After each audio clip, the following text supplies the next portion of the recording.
Hello, everyone. Hello, everyone. Lunchtime with Anna here.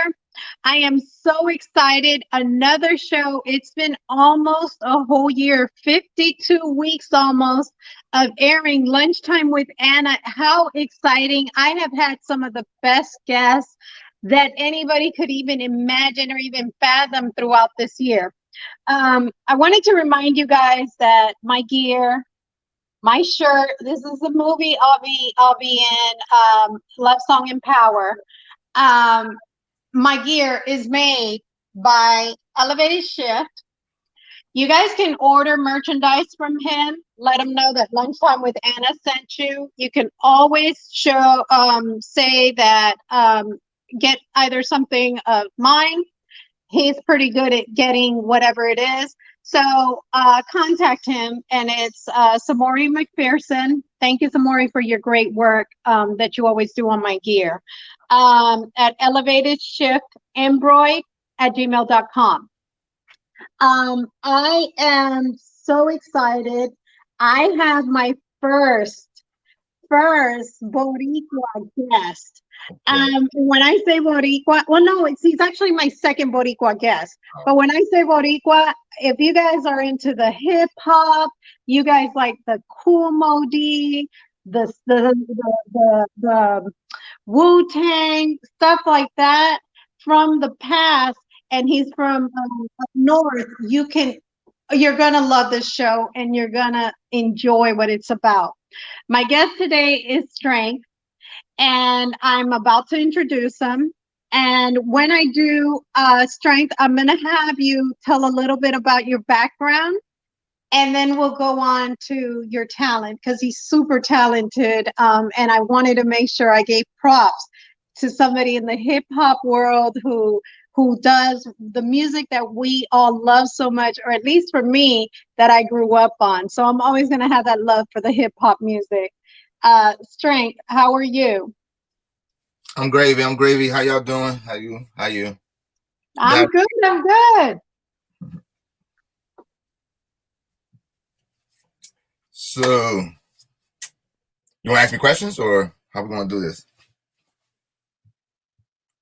Yes, I want you to go ahead and introduce who you are, a little bit about what you've done, and then we're going to start with your background, of what made you start writing and everything. By the way, I like that shirt. Black Thank you. Lives Thank you. Matter, you guys. Black lives do matter. Yes, sir. All day. We got. I see it. That's right. That's right. Well, my name's Strength, as y'all hear. I'm from Camden, New Jersey, CMD. Um, I'm a hip hop artist, rap artist. And my motto is "We all we got." And I'm like kind of like a rap activist. I've been doing this music since since you could say I've been doing this music since I was a little baby. Because my family, I come from Puerto Rico. But I've been living in Camden my whole life. And I've been just proceeding with life, getting shit as I come through. Like learning stuff as I grow up. From drug dealing to being in jail to the killings, the murderings all up in my city, and and just getting all that feedback, all that energy, all that life, all that struggle, all that pain, all that hard shit, and then just putting it in my music, giving y'all the real shit out here, because Camden really be talked about. So, it's about time some of us put it on the map. Yeah, and that's about it, I guess. So tell us a little bit. He's skipping through a whole bunch, you guys. We had a good pre-interview. Okay, as you guys know, I have pre-interviews with everybody from the beginning, before we start the show. So do me a favor and tell us, when your family moved from Puerto Rico, um, how was that coming out here to the States? Being there, being up north, um because coming from the island to being out here, I've lived in the island. I know the difference. I know what it is, to have to deal with different cultures and different beings and different things. So what was that for you? How was that for you? Well, I came from there when I was young, so a lot of stuff still sticks in the back of my head like it was like yesterday. But I actually came from, I can't say nothing because that don't make sense, but from literally a garage. Like I was born in Puerto Rico on top of a mountain in the garage, and that's Mhm. how big the house was, and we had nothing, everything we had, we ate, and everything grew, that's why I love my island because everything grows, you could grow your vegetables, your fruits, animals, you kill what you eat what you kill, and that's how what I grew up in, and it was harsh as a kid. It was fun, it was beautiful. It was like the freest I ever felt in my life, I could say, with no worries, and it was just peaceful, beautiful, the nature everywhere, you know, and being in Puerto Rico, my family was all into music. Puerto Ricans rock, Latinos we rock. We do music. We do music on holidays. We do music on birthdays. We do music on waking up in the morning while we brushing our teeth. We do music, So it's music everywhere, So I guess the music was in my bloodline anyway, But the custom out there was, just paradise, from what I remember. Eh, Funny that you say that. Music is everything. And it's funny because I just posted a video earlier, and it would be what we call a tecato. Un tecato is a drug addict. I really sympathize with drug addicts. And the reason why is because you never know what somebody is going to be going through. They never know what path something will take you in life, right? What path you're going to go. So I try to be sympathetic as possible to everybody around me, right? Yeah. So I put up this video, and this guy, he's just singing. He's out on the street. He's talking about the good and the bad. And I'm like, this is what it's about. But this is my people. This is who we are. We'll make it good. That bad situation will make it good. Yes. Check out the video on my page because it's getting hits. I'm like, yeah. So it's a great thing because that's what it's about, making it. And I think it's just in our blood. I think that's the African in our sangre, the Taino in our sangre, that we just, that's who we are. Like, we'll make it good out of nothing, Yes. especially coming, people don't understand when there are some Puerto Ricans that literally, when they tell you, I came from the mountains, they literally came from the mountains. So It's just something. And I like to ask these questions because my dad being military, I didn't get a lot of that, so, but I actually got the taste of living in Puerto Rico because he was stationed there. So I got the taste of who I am. I was born there and I've, traveled all over. So, but I did get to live there. Strength. You're out here, you're in the US. Yes. Mom and dad are working because that's what you have to do. And it is in our culture to work hard. Majority of us, at least, some people don't, but overall, they're working hard. They're trying to make a living for you and your siblings. Yes. What happens next? Life. Well, that my mom's working morning shift at the chicken factory or warehouse, whatever.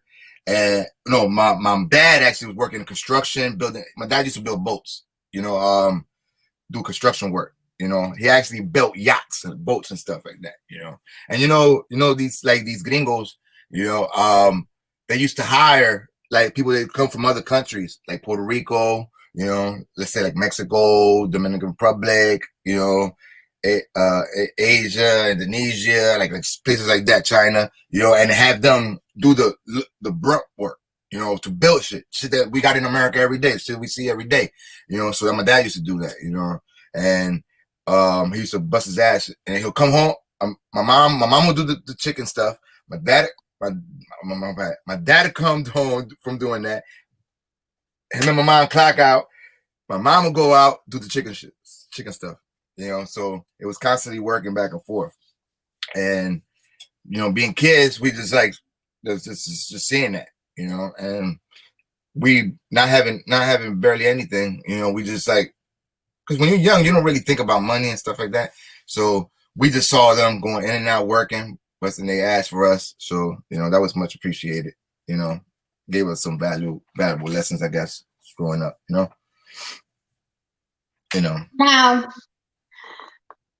they're working hard. Yes. They're working factories. Well, mom's working in the factory. Dad's actually working his hands, manual work. While you are doing that, and we'll emphasize on you because I'm not sure, how detailed you wish to go on things. So you find the extra time. Yes. Because mom and dad are working so hard. Now, no fault of mom and dad. They're living the American dream. They're trying to do what we're supposed to be doing, and that's working, because people don't understand when you talk about minimum wage in Puerto Rico. I think we're still looking, at least last I heard, was $5.15. Yeah. $5.15 an hour. We won't live off of that. And the police officers, they make it like 12 an hour, and that's like high, like. Yeah. And that's really, you can make that here, anywhere else. So, it's a big change, and, people work hard. And so with that being said, mom and dad are busting their butt, working. Strength has all the time in the world after school, because one is sleeping, the other one's off to work. What does Strength do in between? Well, I'll be in school, come home from school, and just be at home with my brothers at that time growing up, and it's 4 of us. Me, Cloudy, Jan, and Al. Rest in peace, Cloudy, love you. And we just home as kids, and on my time, I guess I'm just writing poetry. I started off with poetry, doing poetry. Of course, listening to music, mom, when she cleaned the house, all that. Salsa, merengue, all that's popping, so, me, I was drawing. I also, as I was growing up doing music, I was also drawing a lot, I guess it was ways to like channel the energy that I had, because I'm a hype ass individual, I'm like, to keep me calm, it's like, it takes a whole lot, so, that's basically why I was doing poetry at that time, drawing, and playing with a whole bunch of toys.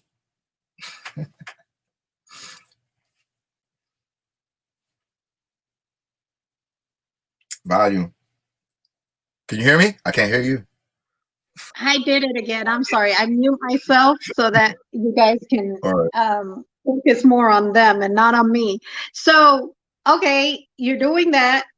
You're working. Yes. You meet the streets, or your parents are working. You meet the streets. Yeah. School was great for me, because when we came from Puerto Rico, all right, let's see if I can do this fast. Coming from Puerto Rico, my parents speak no English. So I was forced to be like, my dad was the man of the house. But since nobody knew English, somebody had to do the grunt work when it comes to the United States. And that was left to the little kid. So I'm going to school, learning as much as I could, come home, and got to deal with the bills, the everything that parents shouldn't put in the kids to do, mentally. And because I'm the one that had to go to like the welfare offices, the electricity, the pay the bills, do this and that. Like, a lot of that was forced on me. And I understand parents didn't know, so they needed that to come from me. And anything that I learned from school, I was using it in my life, but the harsh stuff about that was that it was too much at that time. I see it now. It was like so much, because I was dealing with that. And then I love my mom to death, but I lived in an abusive household.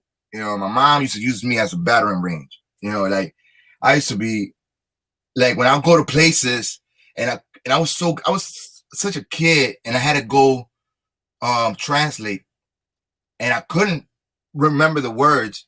You know, I used to get beat for that.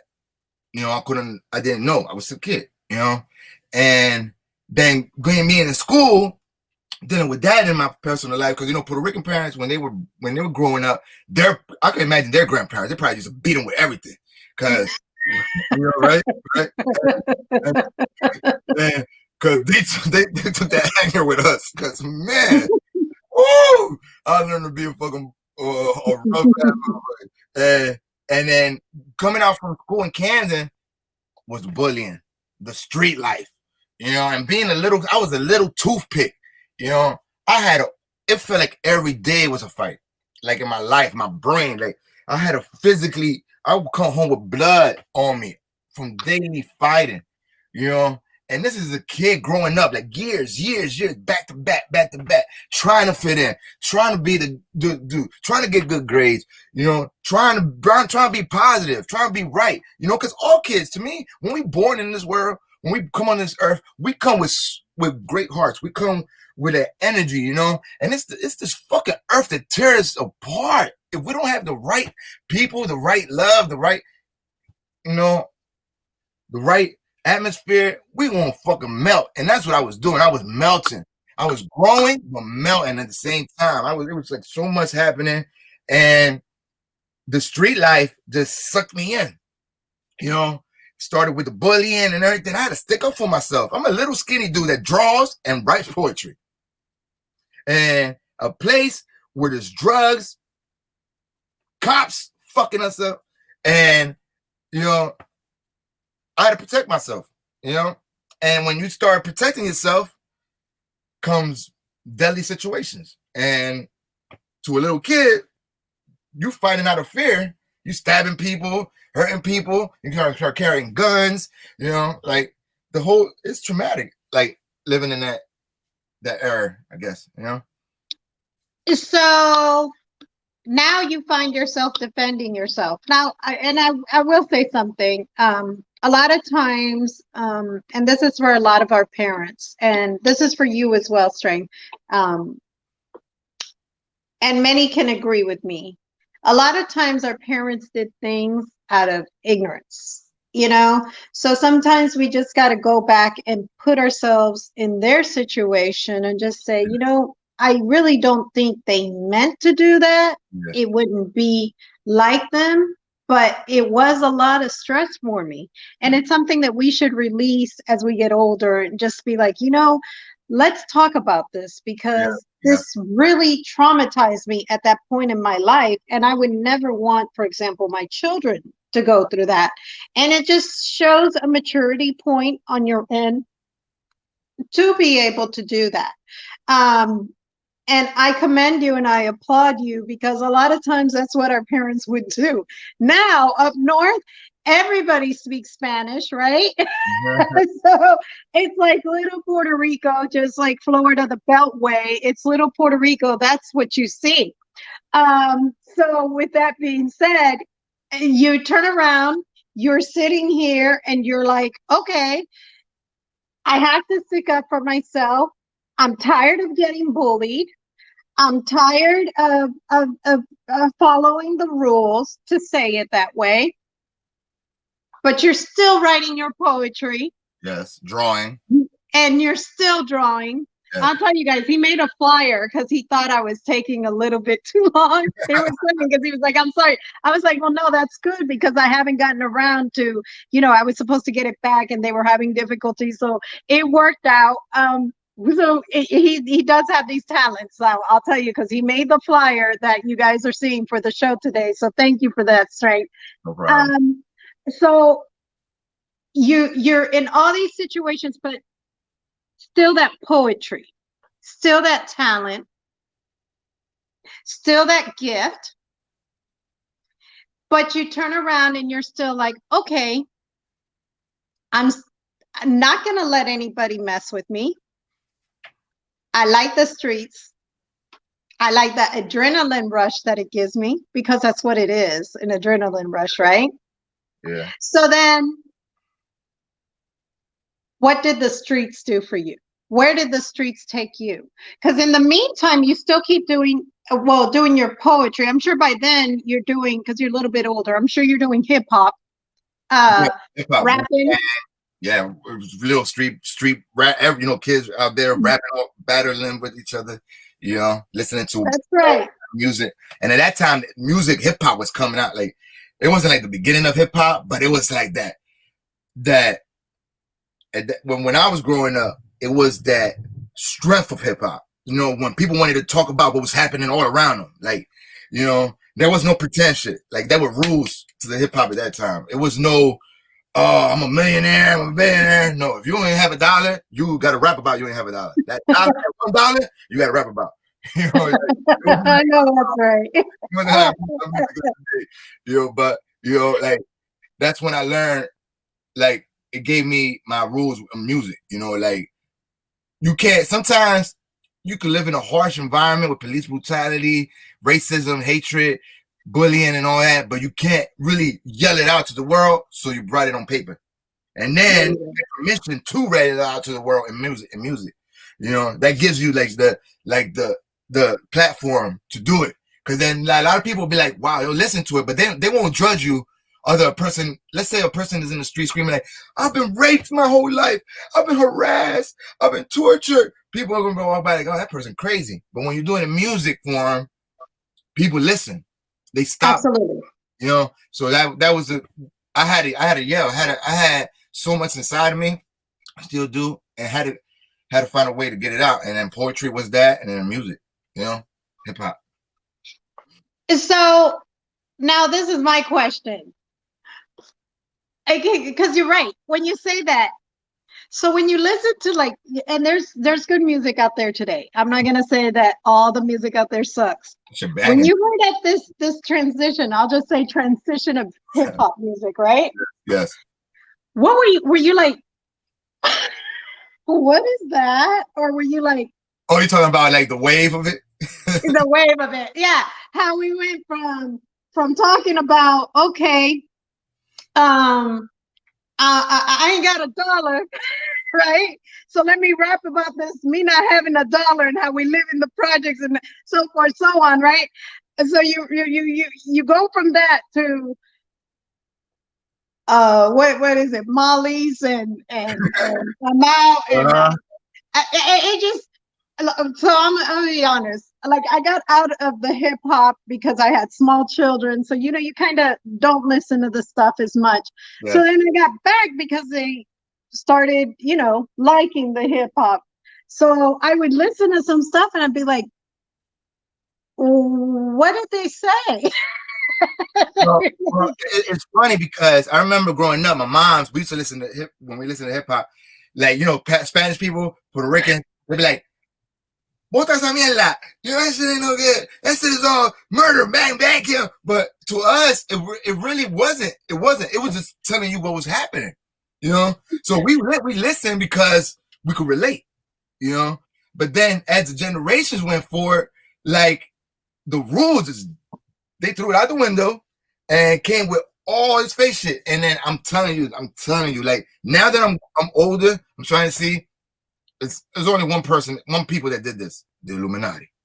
I'm just saying this because I believe in that shit because I seen it, you know, and in the music industry, and I guess it's because God made my brain so wired that I see shit like in different angles, different visions, I guess, you know, like I try to explain to people and sometimes they can't relate, and I understand because God made them that way, but made me that way, and I see things differently from other people, you know, and like the music changed because it's like mind control now, you know, it's like dumbing down the people, like it is like Molly Percocets. I'm just like, I don't get it. I mean, I just, you know, and there was music like that in our time. There was, you know, when you talk about some of the greatest hip hop artists, I mean, I'm telling you, I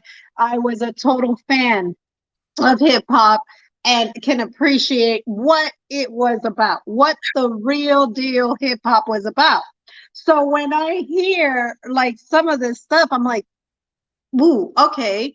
So we got Molly and Percocets, okay, and And then they glorify it. They clean it up with money. They throw money everywhere. yeah, with money, money, money, money. Money, And then it does not make sense. It just doesn't. I apologize for any talent out there because you know, you got but they know great artists today. Kendrick Lamar is one of my favorite from today. You know, and I can appreciate the talent in hip hop no matter what, you know. Yes. Although I am in the church and although I am a church leader, I could still appreciate the clean versions of certain songs, you know. So, Strain, Yes. you're out there. And I had to ask because I have to ask people who can appreciate the culture. I have to ask, what do you think about this music? Because some of it, it's just like, okay, I didn't understand a word.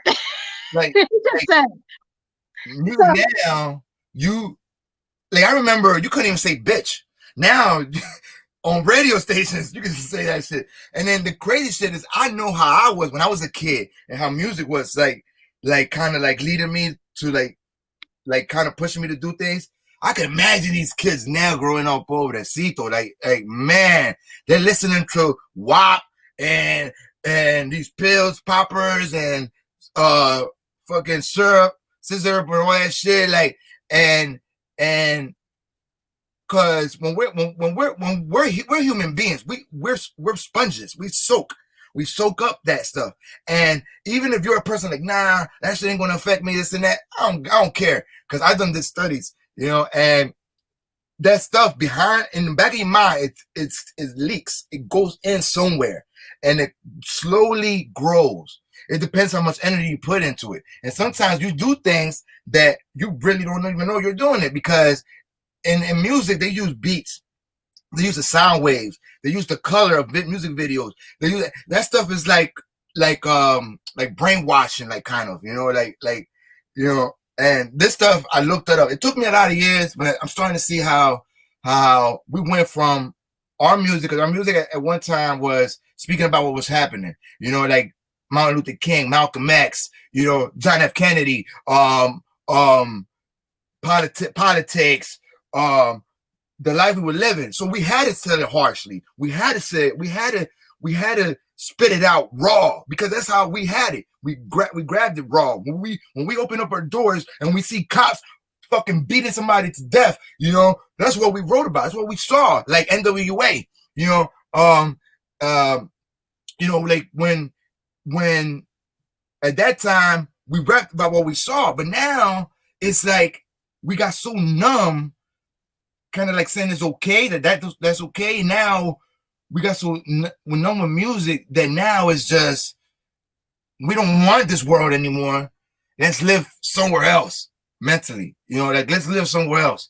Let's get out of this fucking hateful ass environment and let's just get high, get smoked out, this and that. But it's destroying us. It's destroying us because we letting all these other big elite industries and environments control us. And I don't care. I don't care if it's from the little kid in the house to your grandma, great grandma.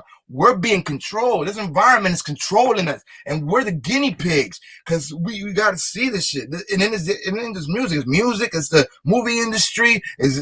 And as it got like I don't go to the church like that, but I believe in God. And God talks to me all the time, and God's telling me like this is leading to something later, you know, and you can see it. Like you can see it, like it's in our souls. Like one thing I know that every human has is a soul. I don't care if you believe in God or not. It's a soul because it's something that talks to you personally. You have a one-on-one relationship with something, and it ain't just something that comes out of nothing, you know. Because animals don't have it, you know. Other beings don't have it. We as human beings have it, and every person has that shit. You know what's right, you know what's wrong, you know. But we let this world environment, this electricity come in our brain waves and stuff and destroy us and take us out of our limit, take us out of our atmosphere that we really were God created, intended us to be.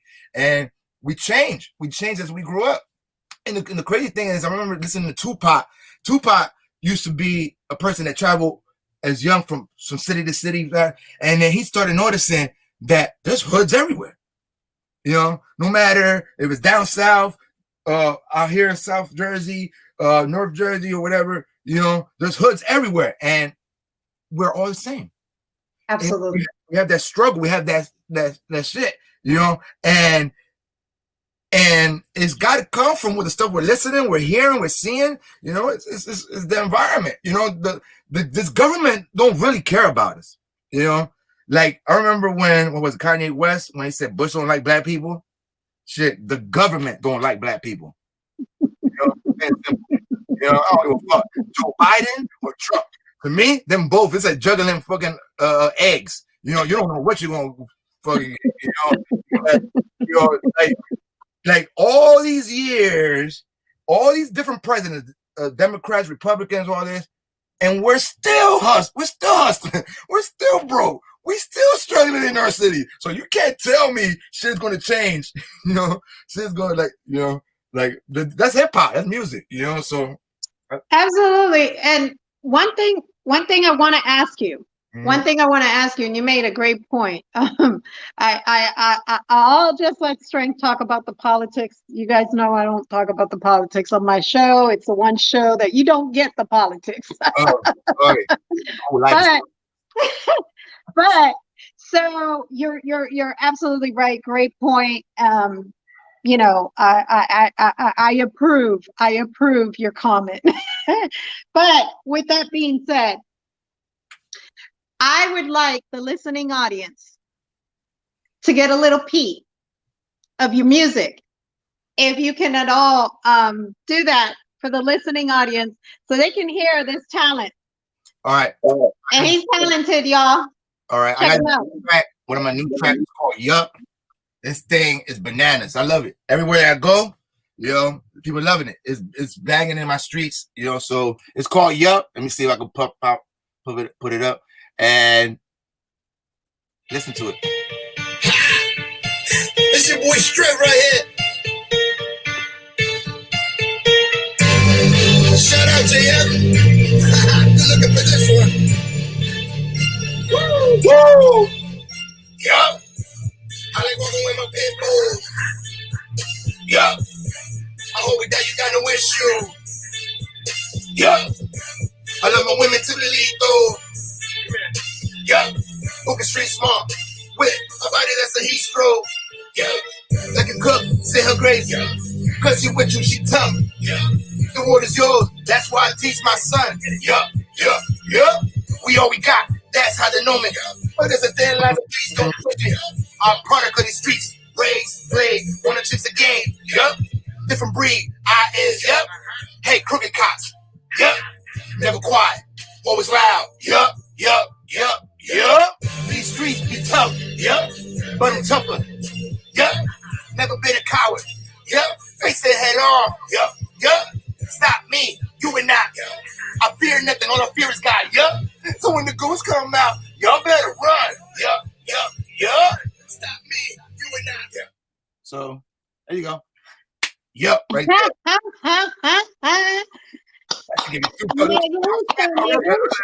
I like it. Thank you. So what inspired you to write it? And I like, you know what you reminded me of? For the people that like hip hop. Mm-hmm. Got a little twist of DMX there. My boy DMX. Well, that's my boy. I love DMX. Shout out to his struggles and all. I DMX, you know, he fights, he spot, and you know, you gotta respect the man. The man is talented. It's the facts. You know what I'm saying? Regardless, I like DMX, so I don't care what anybody else. What matters what I think, right? DMX, Tupac, you know, Nas, you know, Jay-Z, Biggie, you know, like a whole bunch from back then. they said that pavement of real shit. Cause my kind of music, like a lot of people tell me, like, dog, you got mad skills. Why don't you just rap about drugs and violence? And but I'm not built. God didn't build me that way. You know, I guess I rap what I feel, because music goes all over. You know, music is like emotions. Everybody got different emotions. So my emotions, my feelings, yup, is basically using a word that we use a lot of times, because a lot of people use yup, don't even notice it. After they listen to my music, they be stuck on it. They be like, yup, and they notice themselves. Like, oh, say that shit. And, banging. That shit, I'm telling you, that shit be banging. And on that track, I got a Spanish verse. Man, I'll be performing in Philly, Delaware. And when people be thinking I'm Moyo, you know, I'm black. So when the Spanish verse come on, the crowd goes nuts. Like, I love it. Yeah. I love it. I love it. Yeah. I love it. And see, that's the beautiful thing about our culture, right? We can look black, we can look white, we can look whatever. But guess what? We are Rican, and that's what makes us unique. That's what our culture is about. It's multicultural. Yes, we're like perfect. Like, mira, como un pastel, just like opening it up and perfect. So, Strength. Yeah. What inspired you to write this song? Well, funny, because I have a lot of music out, and I guess listening to a lot of this bullshit music that I'm listening to, because music right now is repetitious, like the same word over and over again. So people say, yo, dog, people tell me, yo, do something like that. So I'm like, yep, you're right, you actually do. And then I'm like, yeah. And I heard the beat, because my son, like this one track, the beats is what, when I listen to a beat, then my brain just start writing in itself, like pop, pop, pop, pop, words just start popping up. So I guess I heard the beat, and then the words started coming in the paper, you know. And then I wanted to put something that is catchy, you know, because even though I've been doing music for a long time, I'm still learning the process. I want to make bank off of it. I want to make money. So, and it's hard, you know, because now the broad is broad. Everybody wants to be a rapper, you know, and I've been doing it. I lived the life of a rapper, of an artist, you know. I lived the struggle, the pain, and so, you know, I got the background to know that I spit, because I try to spit that real shit. But it's like it's basically just telling you my life and the life that a lot of us live, you know, like from the police brutality to the drugs to the smoking and drinking to, you know, and I'm trying to say it all great in a hip, fucking energetic type way, because when I perform, I'm telling you, I'm a beast. I'm like a chicken with his head cut off, you know, and because I love music, you know, it's energetic, you know. And if you can't rap about what's really in you, you know, what's really in you, and I'm not talking about the money, the girls, the abuse, the drugs, because that stuff that really ain't hip hop, you know. That's just the stuff you go through while you're living up and stuff. But the meat of the music, you know, is like the stuff that's really happening around you, you know, because basically what you want to do with music, what every artist, even you the corniest, the most lying raw artist, to the best, the greatest, you want to send a message out. There's something that you want people to get out of it, you know. So that's what I'm trying to do with my music. So as you do your music, yes, I know you had a very touching situation, and that's what made your first album, the talent with your first album, your first song. We'll just say your first song that you did. Mm-hmm. What happened that was so touching at that point in your life that changed the game for you? It was no longer just joking with the homeboys and the homegirls, because there's some homegirls. I wasn't one of them. I just like watching, okay? There's some homegirls that be, you know, would get in with the guys and would just rap it out from the rap battles. You know, what went from that to, wait a minute, I know that I got the talent of poetry, therefore it makes it easier for me to rap, right? I know I got that gift. I know I got the gift of of writing. I know I got that talent. I know I got the gift of drawing, which shows that you're a creative person. So you were blessed with other talents, right? Yeah. Performing arts type talents. What happened at this point in your life that was a turning point that you were like, wait a minute, this is why I'm writing this song? Well, that's what happened. My little brother was murdered in 2004. I'm sorry to hear that. Yeah. Oh my goodness. Anyways, he was killed, and I always wrote music, but this music saved my life. Music saved my life, I tell you, because I would have died out there.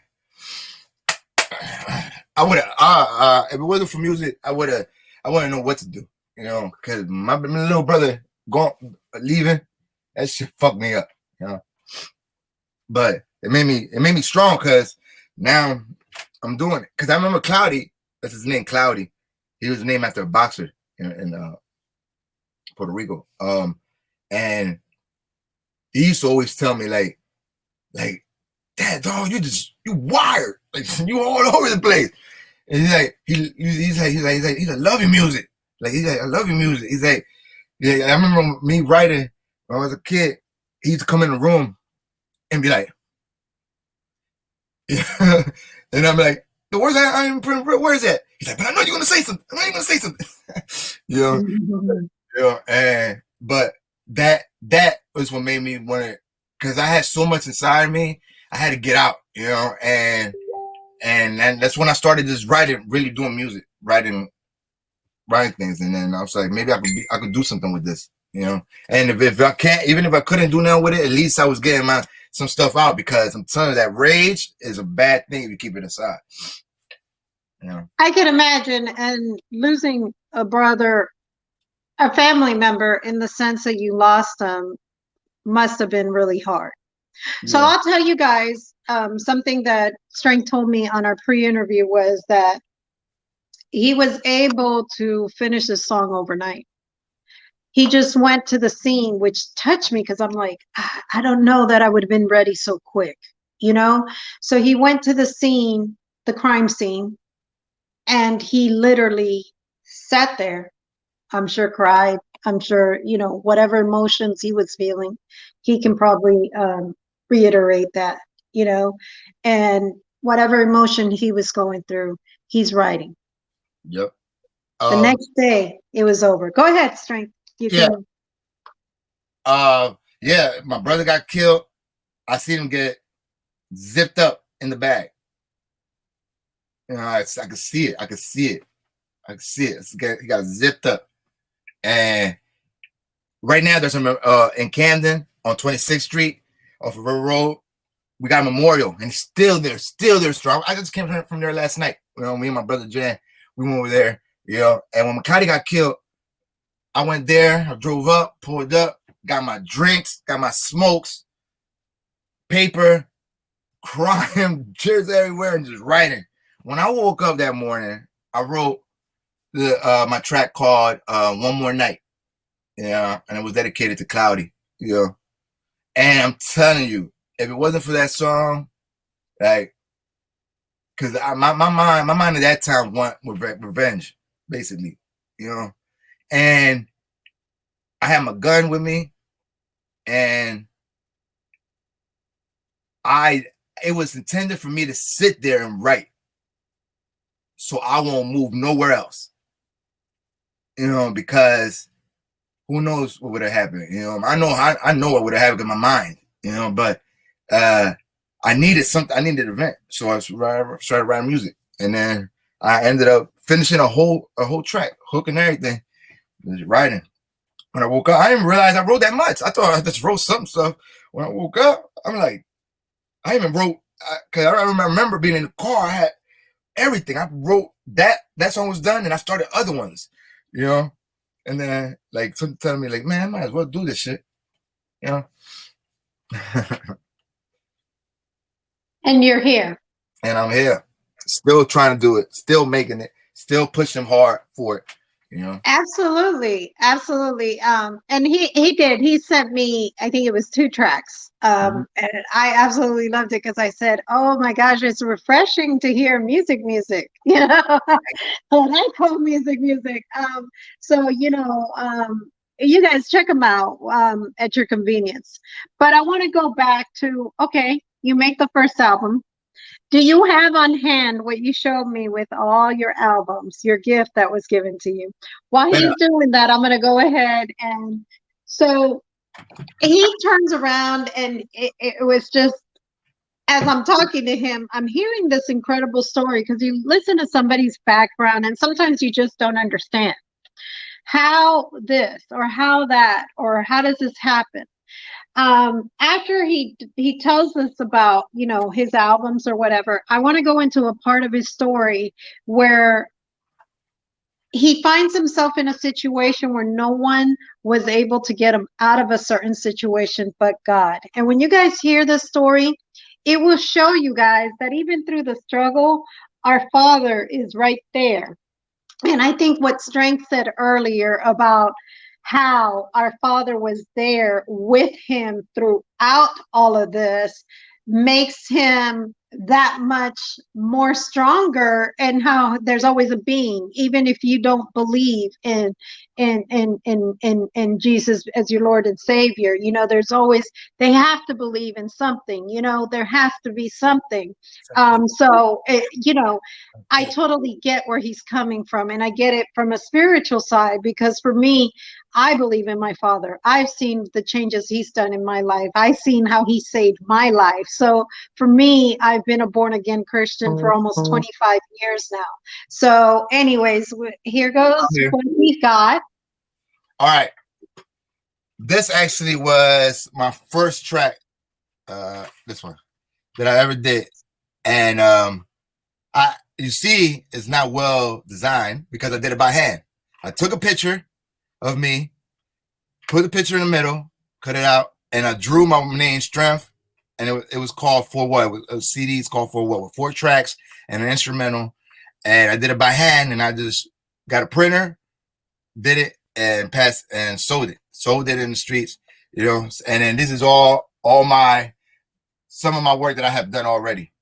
All the news, you see, I know my room, so I got newer stuff out now. And I want to give a shout out to my sis Ada. Ada gave me I remember one of my birthdays on a video shoot. She gave me this, and it's like the best gift ever because like we all have music, we all write, but it's good to put this on the wall and look at what you've been going through because all these tracks, they all mean something to me, and I thank her all the time for it. Strength. Which one was your favorite? Whew. I know they all mean something, but which one is exceptional?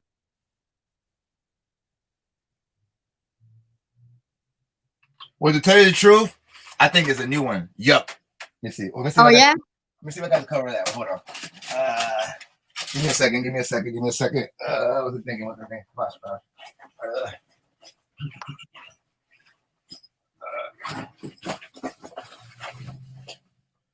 Well, I really can't find a CD right now. Anyway, my new one, yup. This is the best one because it's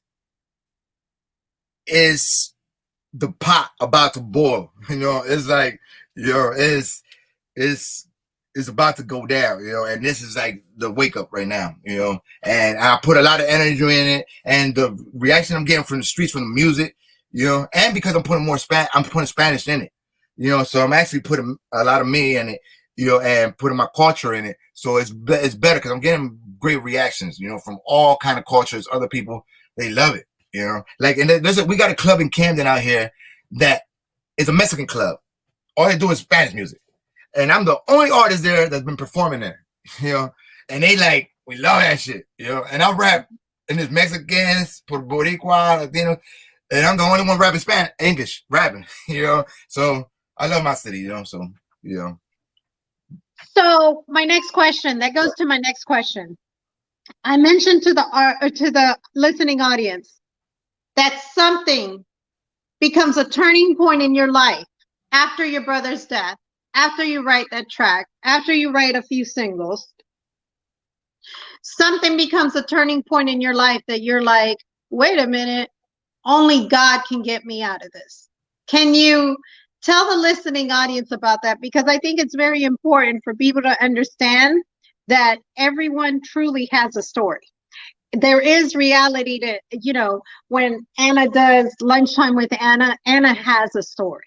Not everybody can do Lunchtime with Anna, like Lunchtime with Anna, because that's what our Father gave us, that gift. So then you turn around, you got Strength. Strength has that talent of drawing. Strength has that talent of poetry. Strength has that talent of doing the hip hop. Strength just lost his brother. He's hurting. He's hurting. So again, he runs to something else. What happens next, Strength? The fucking feds raid my house. I remember sleeping with my girl, and she ran in the room. I'm knocked out. She said, "Babe, they're outside." I'm like, "Who outside?" She said, "The police." I'm like, "Oh." Fucking look out the window, cops everywhere, guns everywhere. I'm like, oh my goodness. I'm telling you, like, the devil is no lie. The devil is no joke. But, they came, they almost buried, they were ready to run in my house, but my pit bulls stopped that nonsense, But, yeah, I got locked up.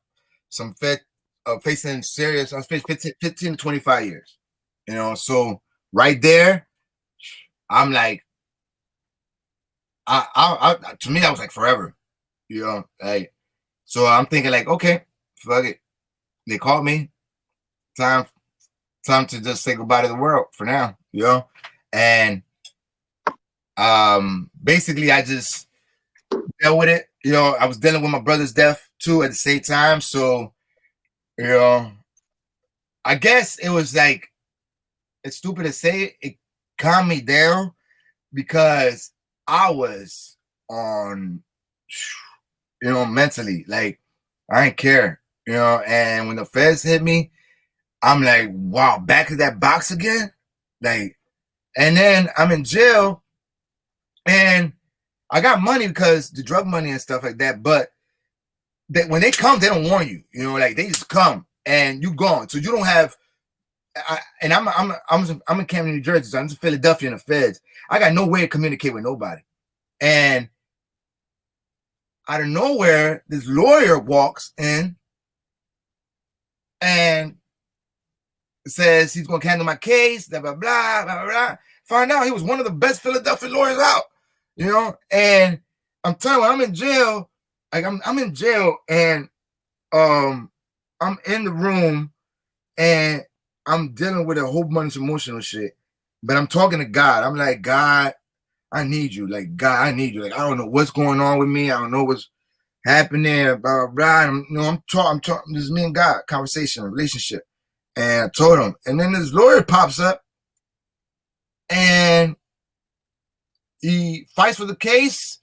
And because nobody, I'm telling you, it's rarely anybody that wins a Fed case. Feds don't lose, but God wins all the fucking time, and he gave me this lawyer and beat the case. I beat the case because they put somebody in my room. You know how you're in jail, you put somebody in your room, you be seeing stuff in the little series. They put somebody in my room to try to get me to snitch, to talk about life, and the dude would have had me, but I don't know. I guess I was raised different. You don't talk, you don't tell shit, especially you from another district. You don't tell people what's going on. So, and then my lawyer was like, you're either very smart or very stupid. He's like, because never once they got you recording and no phones, no nothing.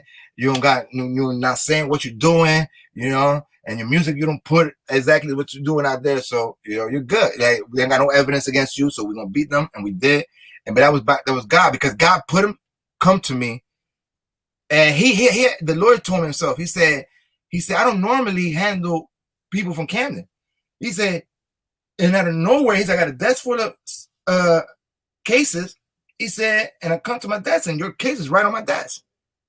He's like, I'm looking through it, And he's like, I just decided to go pro bono. And I'm like, I don't know what the fuck pro bono is. You know, I'm like, oh shit. I thought I was like, damn, do I gotta like sell myself to him? Because he's like pro bono. That whole word sounds crazy. But I looked it up, and it's basically free. You know, like he took his time. I guess some lawyers take their own time out to give back, and I happened to be the first time being a beginning pig work that was good because he helped me out. I beat the case, and I didn't have to face that 15 and 25. You know, so and that was all God's work. I'm telling you, it was all God's work. You know. Amen. Amen. To our Father the glory, right? To our Father the glory, first of all. And our parents teach us, I'm going to tell you guys something because that was going to be my very next question to you. Our parents teach us at a very young age, stop telling. Stop telling. Stop okay? telling. You get that chancletazo in my culture for, snitching. Okay? No chota. That's right. So you turn around and you stuck to your guns and you're like, no, I'm not snitching. That's that. The reward that he got for whatever was he got his freedom. Yeah. I believe that if you would have talked, it might have been worse for you, whatever that circumstance was. Into detail, I don't know. I will never ask you because that's case closed at this point. Been dismissed in the courts. Thank God. If you would have had to do that 15 to 25, minimal 15, right? Yeah. Fed time, so you have to do your time. Yes.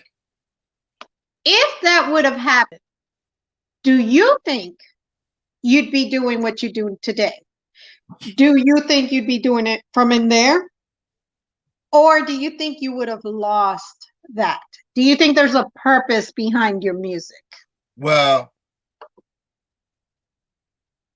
I think I would have never lost it because, that's something like it's in you. And it ain't like something you learn. You go to school, you learn, you be like, oh, I'm in jail, I won't do it. No, but music to me is something that, or it's in me, it calms me down, my therapy. So I probably would have been writing poetry, would have hit him the table, boom, boom, beats, writing stuff.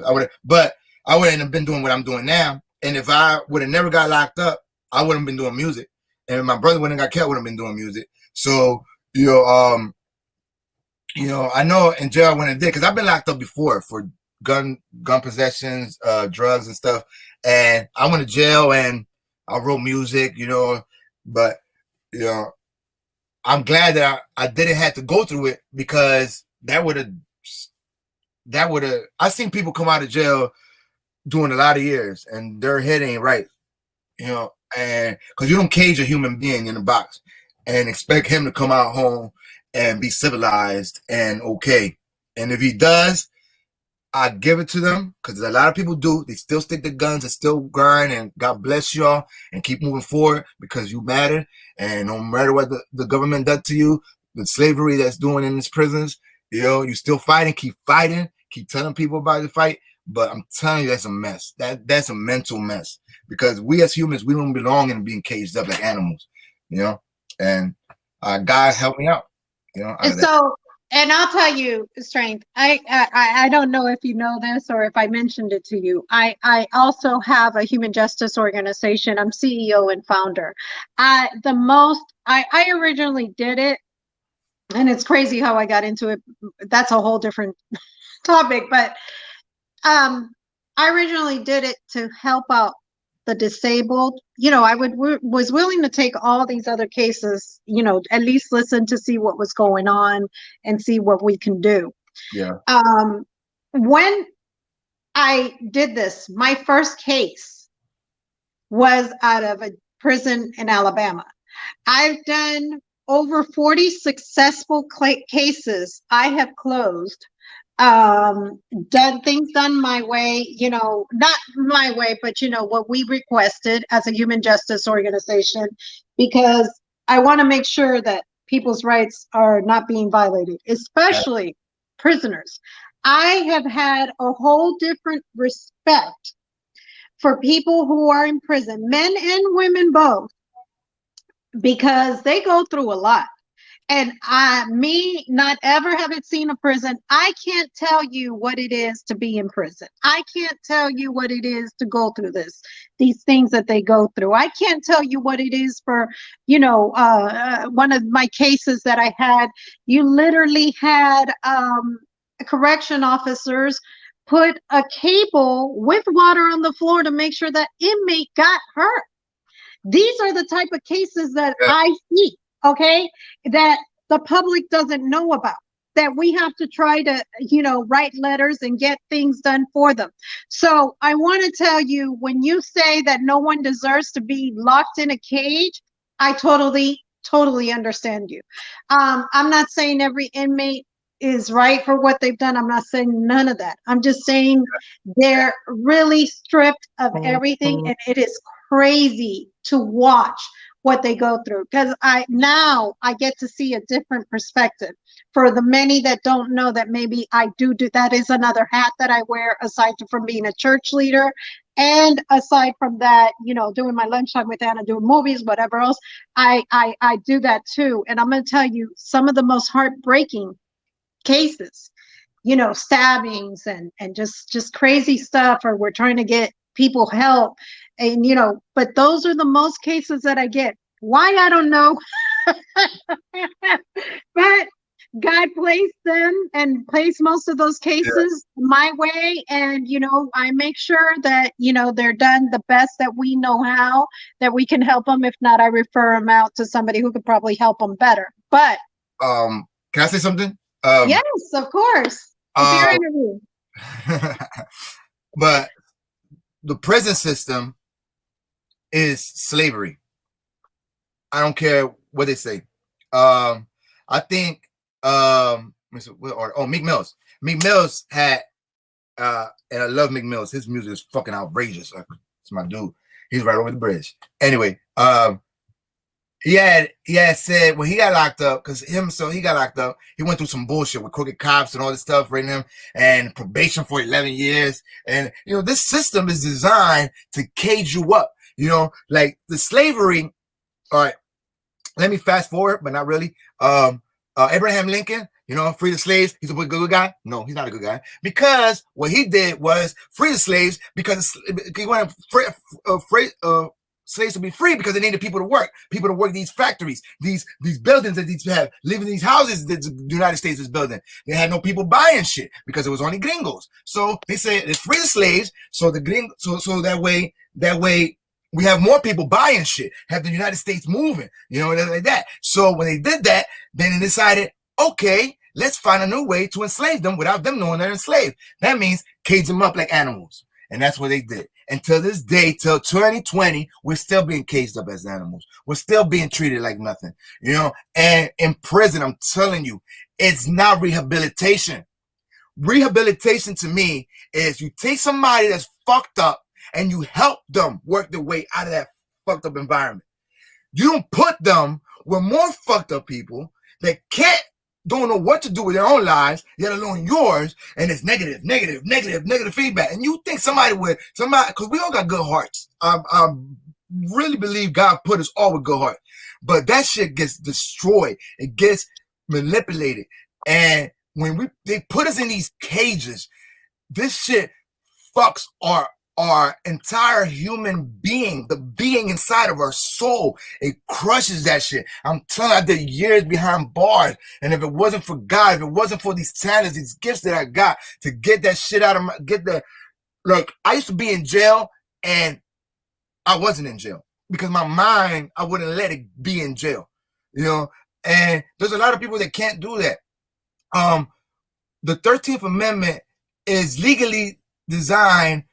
I think it's the 13th Amendment. I'm not good with other stuff, but you're right. It is the 13th. It is the 13th. It is the slavery amendment. They're legally allowed to enslave you. You're a slave. They get you in them handcuffs. You're legally a slave. There's nothing. You cannot. State property. Yeah, you're state property. So I'm telling you, this environment, this world we're living, it's like camouflage. Like, absolutely, This skin color, our culture scares these people.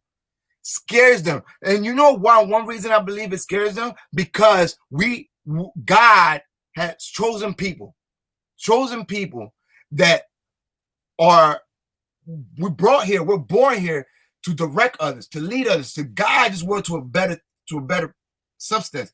And they know we knock these guys out, we lock them up in a cage and treat them like animals, they ain't going to shine. They ain't going to bring greatness to this world. Because if you believe in God, you also got to believe in the devil, and the devil needs control. And how you control? You get people to lock away God's people, and in the system, there's so much talent.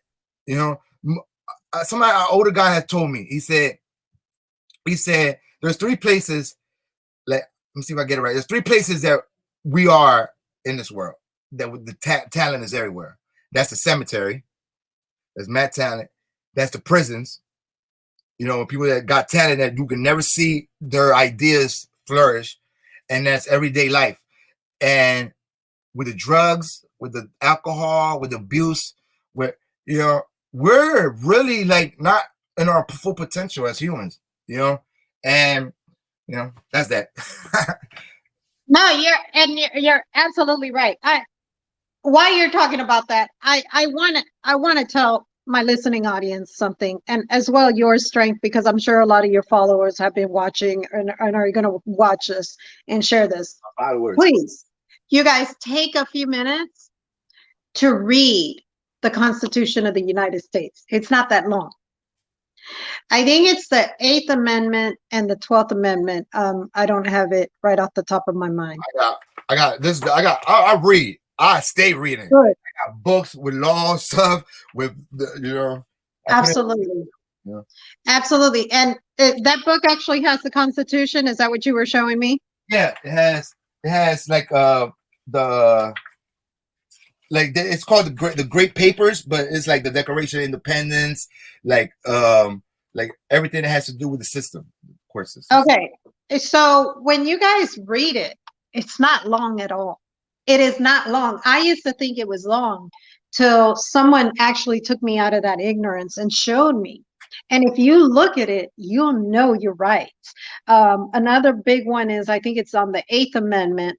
All prisoners are supposed to have medical and dental treatment just like the rest of us. Anybody who knows anybody who's in the system, they know that they're not getting that help.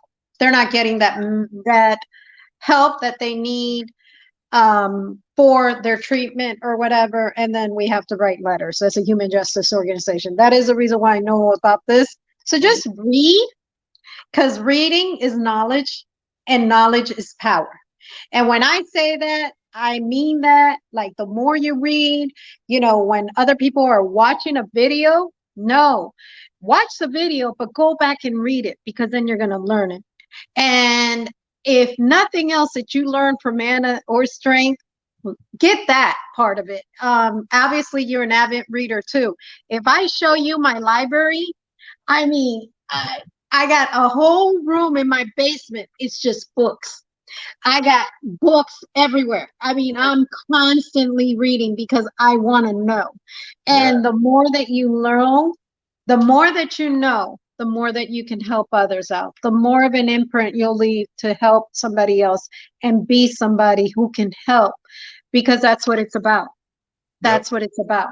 Yeah, we got to help each other. And then we feed in something, we teach somebody else. Why is there a need? Something and keep it inside. Absolutely. And the evil people of this world, they don't have no problem with telling people what to do. They don't have no problem telling people how to control people. So we should do it. We should do it too. We should learn as much as we can to help the next man. That's the only way we're gonna grow. Because like my motto is, we all we got. We got to do it, because we've been doing it little bit by little bit. A lot of people here, but we've been doing it like a separation, helping people out. We got to do it together. We got to do it together, because. And then when you started this interview, you had said something about about the the poor people, or the ones that be doing drugs in the streets. Oh, Yeah, los tecatos. Los tecatos. my Spanish ain't that good, right? Tecatos. Yeah. So tecatos, just for my English listening audience, a tecato is a person addicted to a drug addict. And it's a street word that they use for that. Tecatos. So Yeah. go ahead. And the guy, like, with the gatos, you know, like when like they're stuck in the streets with the drugs and all that stress and all that, you know, and a lot of my followers, a lot of my people don't like me. I mean, don't like what I do sometimes. Sometimes I go out 1 or 2 nights and chill with them, you know, be out there. You know, I don't know if it's a personal thing. I don't know if it's God puts me out there just to like feed off the energy, you know, but I don't, to me, your color doesn't matter. I know that's right. You know, Say that so again. Say that again. color doesn't matter. Your Yes. your how much money you got in your pocket don't matter to me. It's your heart, you know. And Word. I talk to people, I listen, you know, and you'll be surprised. You sit there with some of these people, you think they're nobodies, they got nothing, you'll be fucking surprised. I will guarantee you, you go out today, you go out there and try to talk to somebody, you'll find somebody that will put some knowledge in your brain. They'll put something to think about. You know, they might not give you something to teach you that you could be like, oh, I'm gonna go home and do this, but they say no, but it's something that'll make you learn. It'll make you think about life a little different, you know, because they got lives too. They're human beings, you know, and it could be abuse, like physically, or it could be this mental abuse with the drugs, or it could be, you know, all kinds of stuff, but they're human beings too, you know, and I listen to them. I go out there every week, no lie. I go out there. I might smoke a blunt with them, drink some beers, you know, because I'm still hood regardless. And I just like that. I like that energy because and they love me. They love me out there. And then I don't mean they, like they just different. I just say, like, you know, we were talking about that with people, but it's just I feel as though, because like, okay, in the Bible with Jesus didn't come here to help the ones that are already great. He came to help people that Preach. are not good. Preach. You know, and Preach. we're his disciples. We're all his disciples. We're supposed to help each other. You know, like, not to toot my own horn, but if I got clothes, I go out. Like, I'm telling God puts me in certain situations that I can help people. And I love since I was a little kid and I used to give everybody Christmas presents. I don't even care about my gifts because I don't really like, I would love somebody to give me something. But to me, when I see somebody smiling, somebody happy, somebody interesting, that I'm telling you, my insides goes like a little kid. Like, I love that. It's like energetic for me, you know. And that's what it's about. That's what it's about. See, you get it. But see, you'll be amazed at the people that have given their life to the Lord. And I'm like, where did he lose it? Where did you lose it? That's not what our Father has intended for us. That's not what our Father has intended for us to do in this world and leave that imprint in this world. We're not here to try to be better than anybody. We're not here for any of that. We're here to try to make life better for the next person. I am that person. I'm like you who, okay, how can I help? How can I make this right? How can we work on this together? Because I've learned with age, you cannot give it all to somebody. You got to let them do it on their own too. You can't put it in their hand. You can't put it because they're going to keep failing you, you know, and failing themselves more than you failing themselves, because it's not about you, right? You do the deed because you want to do the deed because it came from you, right? It came from your heart. Yeah. God asked you to do it. You felt something. You're like, yeah, you know what? Let me do this for them. Yeah. But for you to turn around and on top of it all, keep getting the help, not do nothing for yourself, me and you are going to bump heads. We're going to bump major heads. You hear me? Yeah. Because if I can do it, you know, and I've been rock bottom. I've been, you know, and I've told my testimony. I had a gun in my head. I was ready to go. The gun jammed.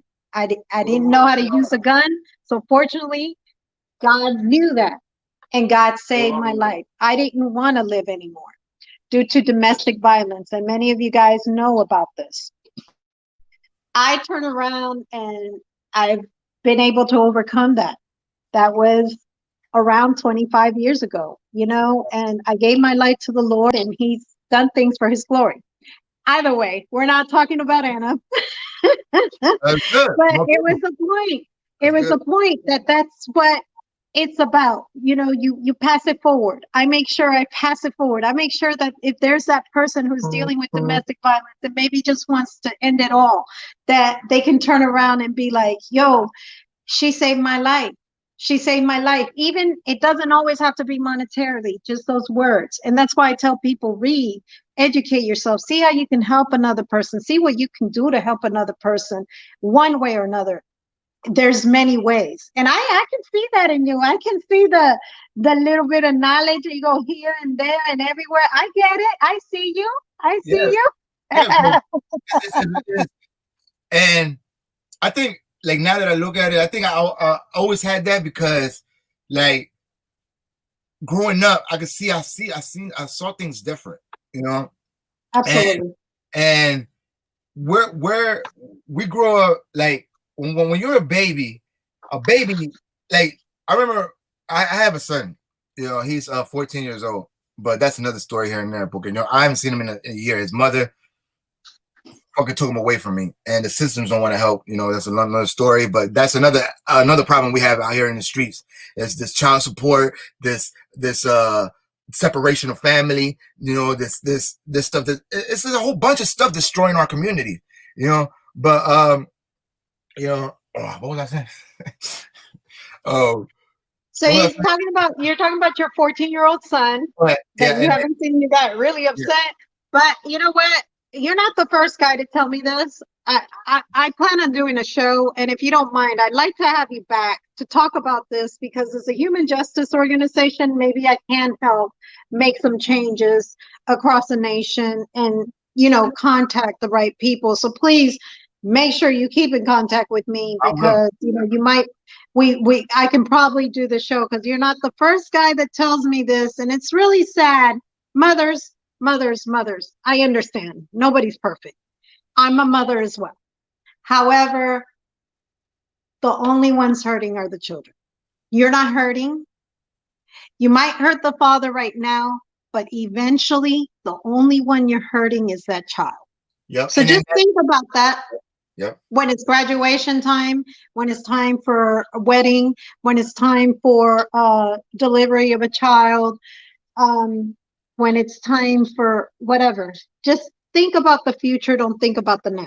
See, and please, if nothing else, think of that I said. Go ahead. Listen to that for her. She's right. And but the thing I say too is, like, okay, let me see if I can say this right. It hurts the child, right? But what happens to a child? The child grows up, right? The child grows up and becomes an adult.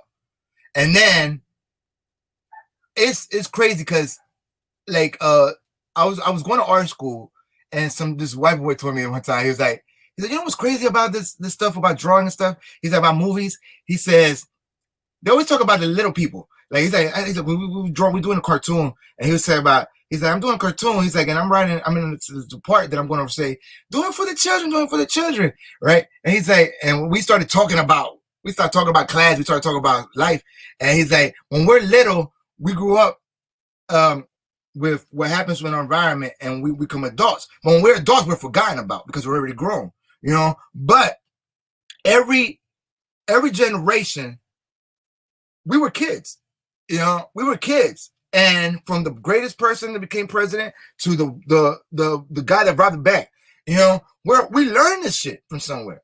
We learned this stuff. You know, when we're seeds, when we're kids, we learn this shit. We don't grow up to be hateful people. Because I remember exactly what I was thinking. When I was taking my son to school when he was younger, and he used to play with kids, never once, not one of these little kids would stop and be like, oh, he's black, he's Spanish, he's white, she's this. No, they just play, have fun. You know, don't see no color, don't see no money, they don't see nothing. They have fun, they care for each other. But in this life, they feed us with stuff that takes the God intention in it. That's why I talk about God, because there's nobody that could tell me there's no God. That's a lie. That's a lie. Because every human being, we have that inside of us. I just speak to I got some niggas that are fucking hardcore killers, you know, and they talk to me. I'm telling you, I see tears coming out of their eyes, and they open up to me. Like I got people that are gay, you know, and we could argue about what we think about that. This topic is near. God is a judge. That's all that matters. But people go through shit. We go through shit, and as we grow up, if we don't have the right people to talk to speak to, or vent to, like I do my music, or relate to, we keep that shit in. We bottle that shit in, and it's damaging us. Because not only it damages us, when we start speaking it out to another person, it damages them. Because we start feeding them the bullshit that's in us. And then that goes to another person, to another person, to another person. And then there's a whole clusterfuck of shit, you know? And that's why we're trying to clean this mess out. And it's not late, but it's well over needed to happen, you know, because this environment is, we're so far off on how we're supposed to be that it's just like, it's mind. You know? It's mind-boggling. You're right. It's almost like, what happened to humanity, what happened to all of us, and that's the way it goes. You're right when you say that, but I for sure would like to bring you back. I mean, because I was like, ooh, how is this gonna go? Your story is just so captivating. I know. Siempre amo a mi familia boricua. You guys, I promise I'm going to keep showing my people's love, and I'm going to keep bringing different people of my culture into the show, because I know that's who we are. That's what we are. That's what we do. I wanted to see if, before going, you could play the song one more time and give your closing remarks. All right. Okay. One more thing I want to say, though, is claro. As a Boricua person that from the roots of Puerto Rico, I'm telling you, we're born, we're grown up with, I know everybody is, but I'm speaking from my culture, because my culture, we need help.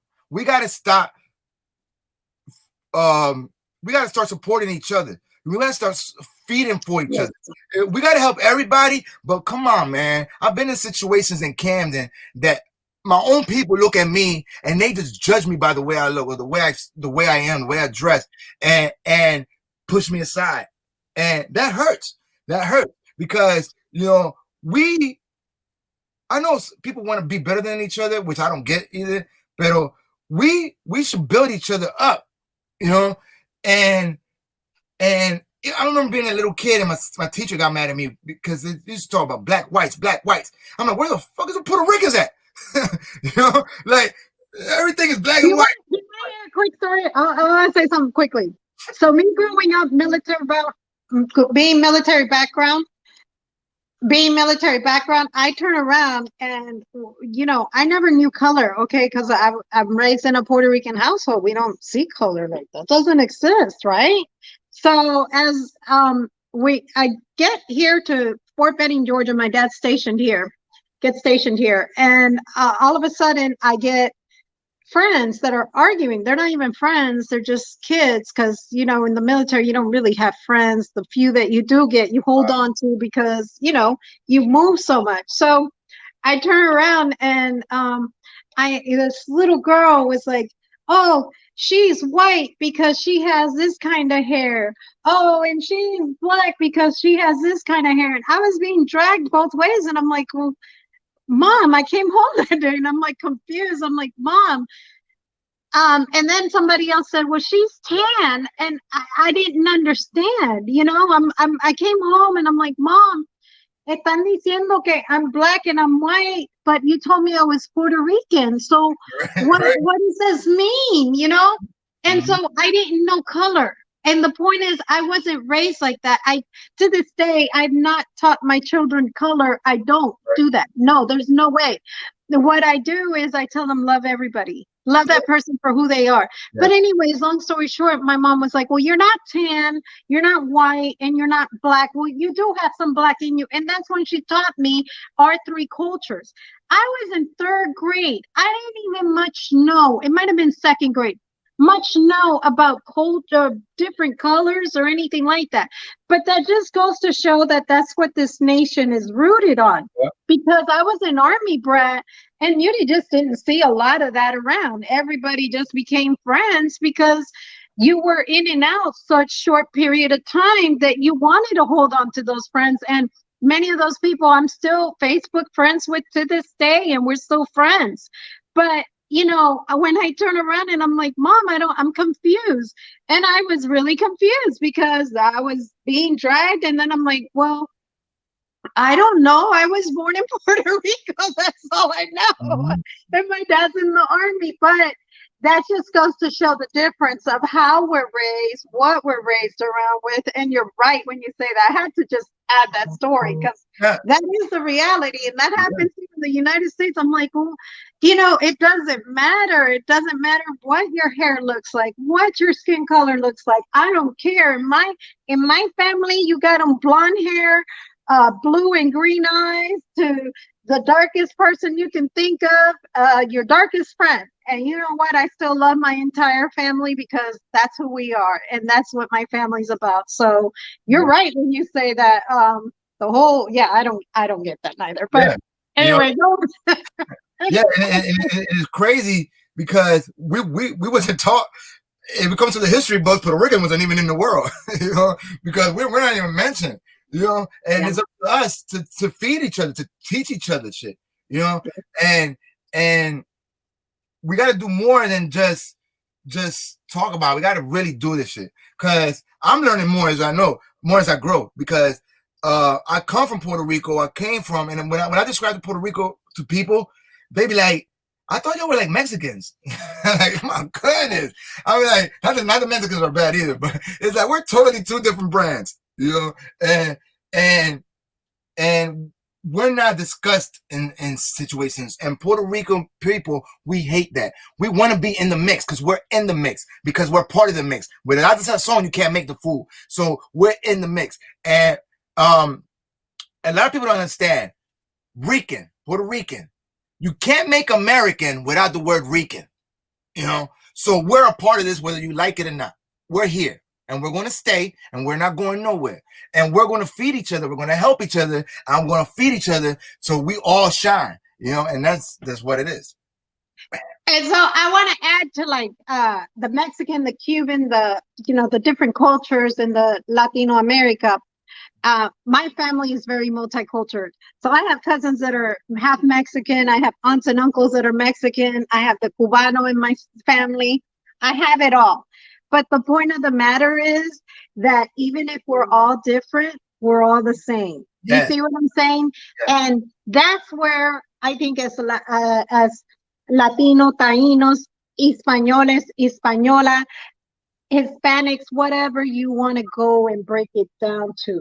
Yes. That's where the mixture comes in, and that's where we need to learn to get along. Because I mean, I've heard some of the worst things with this whole build the wall stuff towards different people of the Hispanic culture, man. Y'all love each other, porque you know what? Together, nuestra raza is like no other. And that's word. That's word. It's like no other. We're so talented. We're so, and I'm not just bragging because I'm Boricua. Don't get me wrong. But we are talented. You hear me? We can dance, we can sing, we can, Yeah. you name it, we can do it. But and with that being said, We could dance.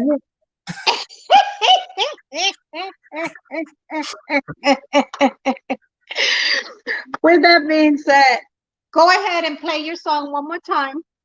All right. You see, I put my song. And thank you for having me. Ay, claro. And you know, I want to bring you back. I want to bring you back for that not paternity, child support, because I just thought about that. That'll be next year though, because I'm booked for the rest of the year. All right, yeah, I'm with it. I'm with it. You're very. I congratulate you because you're very. I was seeing a couple of other interviews, and I felt comfortable before I even got here because I'd be nervous with this stuff. I'm telling you, if there ain't a microphone in front of me, I don't really talk to people like that, you know. Pero you made it comfortable, and I appreciate it, and I love the time you spent with me, you know. And I'm glad for that. You know why? Because I want people to get that. And that's who I really am on day-to-day life. I am me. This is who I am. I'm me every way around. I don't change. When you see, I want people to see and be like, that's really who she is. Wow, that's really who she is. It's not a show. It's not, you know what I'm saying? So that's really who I am. Yep. Play that song. I want you to give any closing remarks and then play the song first and then closing remarks, or closing remarks and then the song? Ay, como tú quieras. Okay, song first. Vamos. All right. I'm going to put this track called No Feelings. It's one of my newest tracks too. It's called No Feelings. Let me think. Give me a second.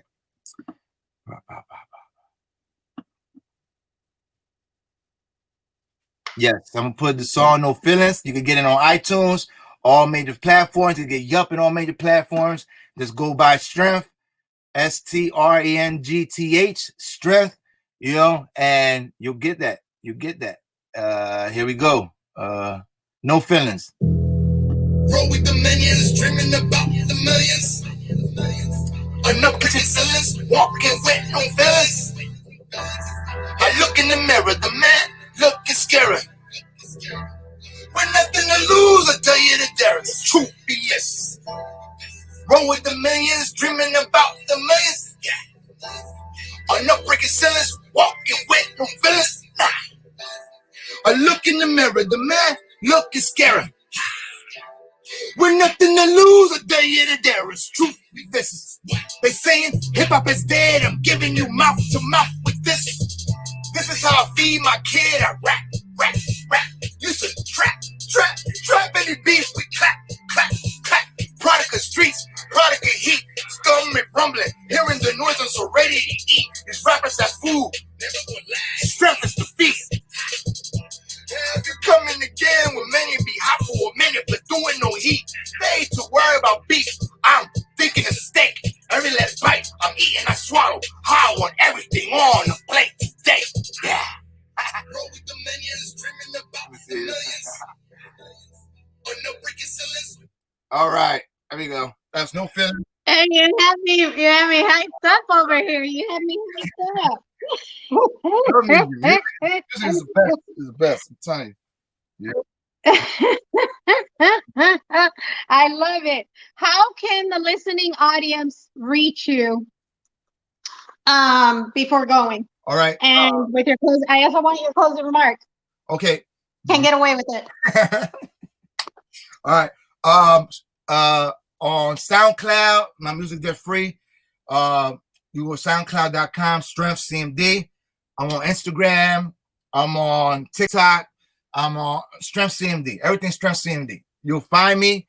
You know, communicate with me. We build, we collab, we grow, we do some stuff. Even I don't care if you do write music. I don't care if you draw. I don't care if you do poetry. I do music videos. You can go on YouTube. It's under 2008 cash, but you can also put on Strength. Put Strength, Camden Rapper Strength, and all my videos will come out. You know, so just get with me. You know, my motto. Wait, hold on. My motto. No, I got T-shirts too. You know, my motto is "We all we got." That's my motto. You know, that's my motto. You know, we got to feed each other. We got to help each other out. You know, and I don't do it because I just want to high five myself. I want to do it because I want to high five you. I want to high five people because we're stronger together. We're stronger together. I'm telling you, Black Lives Matter. You know, and a lot of people get they are scared of this word, black. You know, but when people are saying Black Lives Matter, it's just telling you that we as people, we matter. Count us in. Count us in, and not just because of the way we look, the way we are. Count us in. We brought a lot to this country. We brought a lot to this world. Treat us like we deserve to be treated, you know? And, you know, just we got to help each other out and stick with music. Music is the best source to get you out. Write something. I'm telling you, I got friends that don't never wrote a day in life, and I got them writing, and they still can't rap, but they love how it helps them. You know, they tell me, they give me, like the other day, some my girl, she come give me a hug. She was like, she was crying. She was like, thank you, Stream. She was like, I started writing music. She was like, and I remember it. She's like, and every day I'm home. It's like, I went to Walmart, got a journal, and I'm writing every day now. She was like, thank you. She was like, she's like, I'll cry. She said, my notebook got more tears than words. And I'm like, good, get it out, you know? And that's what music is about. That's what hip hop is about, you know? Right. So get with me, and let's unite. Let's build some shit. Let's make some videos. Let's make some stuff that's really going to change the world. Because if we don't start, you should think about doing my background music for my lunchtime with Anna. yeah, we could. Let me know. Okay, I'll let you know. And if you need help with the design stuff, with any computer graphic stuff, you know, I will. And for the followers also, learn something new. I'm actually going back to college. I'm doing college now, you know, for computer graphics and advertising. Porque this mine ain't going to just go to waste. You know, I'm trying to do it. And not to say that shit's going to be easy, because it's hard. Like, I'm still dealing with struggles, and I'm still pushing, but I'm pushing. You know, I'm pushing. Yeah. And we need to help each other. And like Anna, she has this show, and it's great because we need more people to help people out, to talk to people, to get the word out. But it's up to you at home, that's home listening, it's listening. You know, like it's not hard to walk by somebody and say, yo, hey, how you doing today? And not just how you doing, and not really, because you also got, when you tell somebody how you doing, wait for a real response back. Because that's right. Because when you tell somebody how you doing, when I tell people how you doing, I want you to tell me how you doing. If you're sad, you're mad, tell me. We got 5 minutes, 15 minutes, half an hour to burn it probably. You know, talk to me. You know, because I'm sorry. When that person is dead, when that person is gone, and you don't want to be the person like, damn, they just walked by me and I didn't say shit. Because it's too late. You know? That's right. That's right. That's right. You got it. Yep. I will see you next time. We'll be in touch. Have a good one. Have a good one. We all we got. Zip. Bye. Later.